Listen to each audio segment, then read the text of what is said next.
अस्सलाम वालेकुम। आप देख रहे हैं अकीर रज़ा व्लॉग। मैं हूं अकीर रज़ा भट्टी।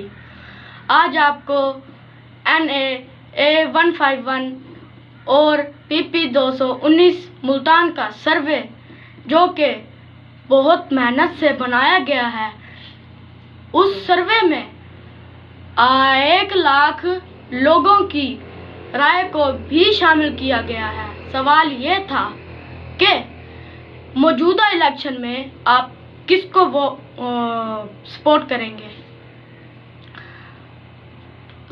करेंगे। तो जो रिजल्ट सामने आए हैं वो बहुत हैरान कुन है। कोई भी वोटर सामने आकर हमें अपनी राय का इजहार करने से डरता है।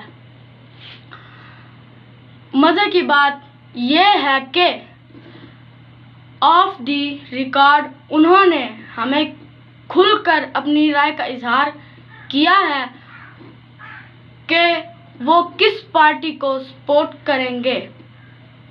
उनके रिजल्ट कुछ यूं हैं: पाकिस्तान पीपल पार्टी 28%, मुस्लिम लीग नून 20%, तहरीक इंसाफ 49%, बाकी के 3% हैं। और मैं और मेरी टीम कबीरवाला हल्के का भी सर्वे कर रही है। वो भी बहुत जल्द अगली वीडियो में आपको पेश करेंगे।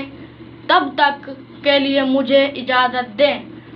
मुझे उम्मीद है कि आपको अपने इस चैनल को सब्सक्राइब और लाइक ज़रूर करेंगे। अल्लाह हाफिज़।